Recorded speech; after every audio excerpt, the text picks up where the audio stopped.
Bonjour à toutes et à tous, c'est Arca. Aujourd'hui, nous nous retrouvons dans la 42e partie du cours sur la théorie de la mesure. Donc aujourd'hui, nous allons nous intéresser au lemme des classes de Dynkin.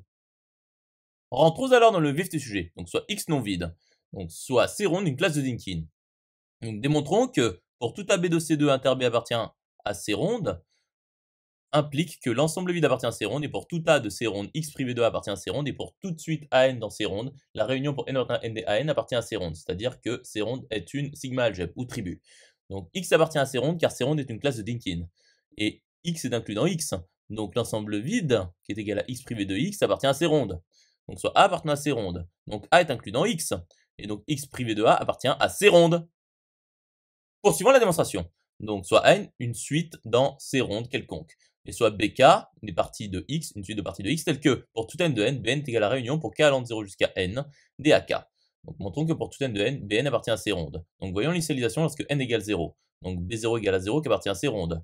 Donc voyons l'hérédité lorsque N est fixé et vérifie la propriété. Donc nous savons que Bn appartient à C ronde par hypothèse de récurrence. Donc X privé de Bn appartient à C ronde. Et An plus 1 appartient à C ronde. Donc X privé de An plus 1 appartient à C ronde. Et donc par hypothèse, X privé de Bn inter X privé de An plus 1 appartient à C ronde, car c'est stable par intersection finie.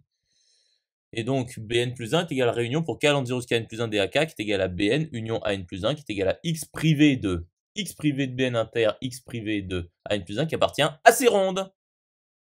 Continuons la démonstration. Donc nous savons que pour tout N de N, Bn appartient à C ronde. Donc pour tout N de N, Bn est égal à la réunion pour K allant de 0 jusqu'à N DAK, qui est incluse dans la réunion pour K allant de 0 jusqu'à N plus 1 DAK, qui est égal à Bn plus 1.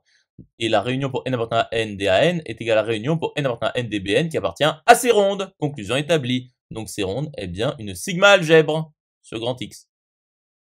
Énonçons donc le lemme. Donc soit U un pi-système. Donc din U est égal à sigma de U. Donc il s'agit de la classe de Dynkin engendrée. Donc cela est le théorème, justement. Donc démontrons ce théorème. Donc montrons que pour tout AB appartenant à din U2, A inter B appartient à din U. Donc soit A appartenant à U. Donc considérons YK qui est égal à l'ensemble des C appartenant à din U tel que C inter A appartient à din U. Donc YK est inclus dans din U. Or X inter A est égal à A qui appartient à din U.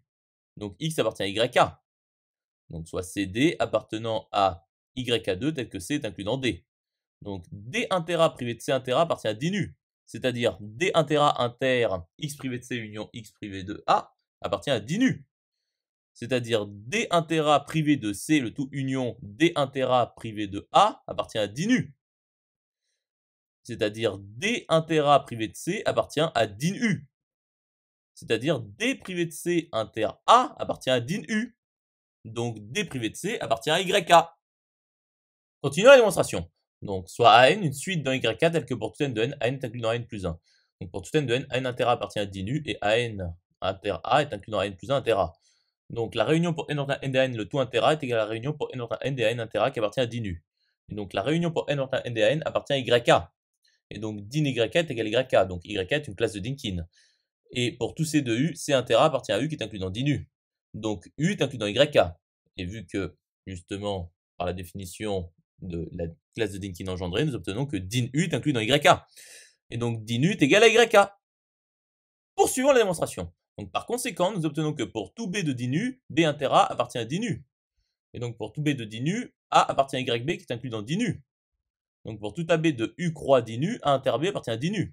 Et donc pour tout AB de U croix din U, A appartient à YB. Et donc pour tout B de din U, U est inclus dans YB. Et donc pour tout B de din U est inclus dans YB. Et donc pour tout B de din U, YB égale din U. Et donc pour tout AB de din U2, A appartient à YB. Et donc pour tout AB de din U2, A inter B appartient à din U. Par conséquent, din U est égal à sigma U par la démonstration précédente. J'espère que cette vidéo vous aura plu et vous sera utile. À présent, un serveur Discord est mis à votre disposition. Vous trouverez le lien dans la description. Nous nous retrouvons dans la 43e partie.